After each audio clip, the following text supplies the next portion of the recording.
Welcome to a new series which is called Vintage Tinplate Toys. This is part 1, inside an old broken Shunting Train Toy, taking it apart to see what's wrong with it.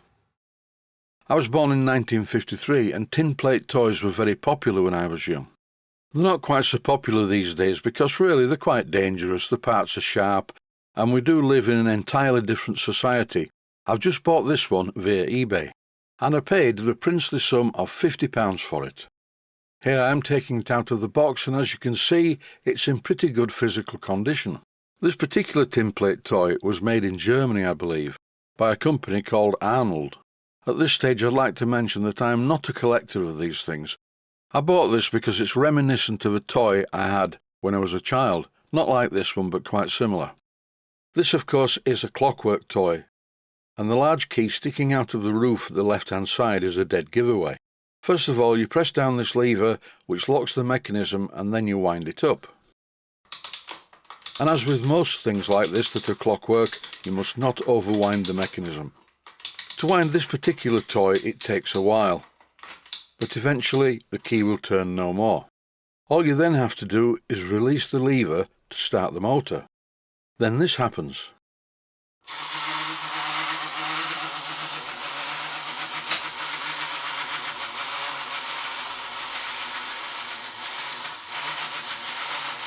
And as you can see, not much happens at all. And that noise it's just made sounds quite ominous. Here's a small locomotive that pushes and pulls the carriage up and down the track.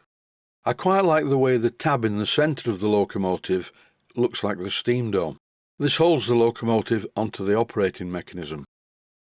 Without further ado, I turn the unit on its side and here it is. The top part is held to the base using metal tabs, which is the usual way that most tinplate things are put together.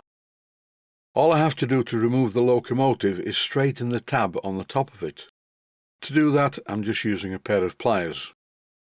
Once I straightened the tab out, the engine lifted off the mechanism. Time for a serious health and safety warning. I don't recommend doing this. I'm using a kitchen knife which is very short and quite sharp.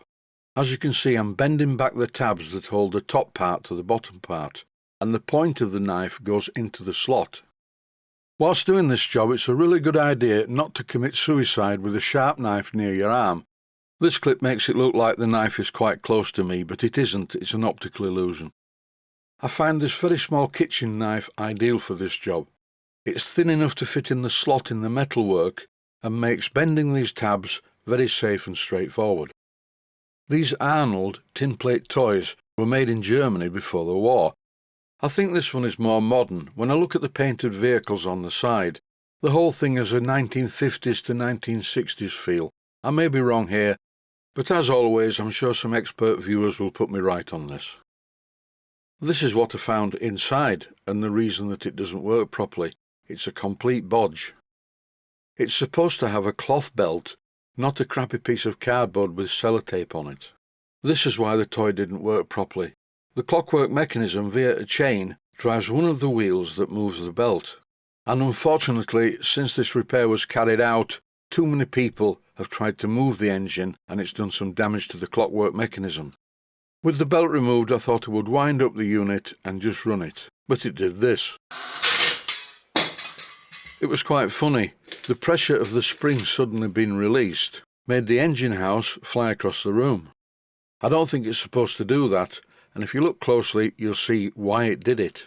This brass gear, which is the main drive, has completely worn away. This mechanism is a little bit puzzling because there's a clockwork mechanism which allows you to wind it up, but then there are a few gears that rotate and don't seem to have any purpose, other than to spin a small piece of metal on the end of one of the shafts that can be stopped from rotating when you move the lever, as I showed when I first tried to run it. Here's a close-up of the very badly made sellotape and cardboard belt. What attaches to this belt is the driving lever that moves the locomotive.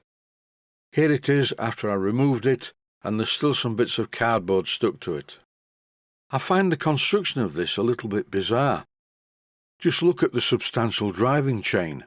That small brass gear is definitely not strong enough for the job. When I get a bit of spare time, I think I'll repair this unit. Although I am tempted to fit an electric motor. What's that noise? Is that all the purists screaming heresy in unison? This knife is now the wrong tool for the job. I can just get it under the tab, but it's slipping quite a lot. These tabs on the motor are much thicker than the ones that held the case on. Here's a good tip. If you always keep your fingers or any other part of you behind the cutting edge, then you can't cut yourself, and that's what I always do. My father used to say this to me frequently when I was a child, and the habit stuck. The good news is I only had to bend 2 of the tabs. After straightening the first 2, I just moved the motor to the vertical position, which straightened the other 2. Sometimes it's a good idea to just sit back and think of a way of doing a job that makes it easy. This clockwork motor is a bit on the large side really, which also means there's plenty of room in the building on the left-hand side to house an electric motor. I'll have a look through my box of old electric motors and see if there's anything suitable, or I may fix this. I think I've found the reason why the toy failed in the first place. This metal plate is attached to the carriage, and in the base there is a stop. But originally this carriage base was bent, and it was very easy for the stop arm to ride over the stop. I straightened up the metal plate and straightened the stop arm, and now it seems to work. If this carriage jams anywhere along its travel, it's going to put a lot of stress on the motor, which is probably why it's broken. Once again, look at the substantial driving chain. I'm quite impressed with this. I can't understand the logic of the person who made a cardboard belt. I would either use a piece of flat section cloth belt, frequently found in the clothing industry, or even maybe a leather strip. The good news is, though, with the exception of the belt and the broken gear, everything else is present. The eBay seller neglected to mention that it didn't work properly, but I'm not bothered. I'm actually quite pleased, because had it have worked properly, I wouldn't be making this video. And looking on the bright side, the rest of it is in quite good condition. Please excuse me while I throw the belt in the bin. The cover for the clockwork motor unit is a small building, with plenty of room inside it. As I said at the beginning, this small kitchen knife is not an ideal tool for the job, and it's not strong enough to move the tabs on the main motor frame. And for that reason, I'm calling a halt to the proceedings now. I will take the clockwork unit up into the workshop, where I have plenty of different tools at my disposal. More about this in another episode, but that's it for now. Stay safe, stay healthy. Thanks for watching, and I hope you found it useful. Please take the time to visit my Mainsteam Models website and click on the section of the website that says Video Playlists. And by doing that, you can find other videos that you may like to watch. And by using the playlists, you can actually watch the videos back to back.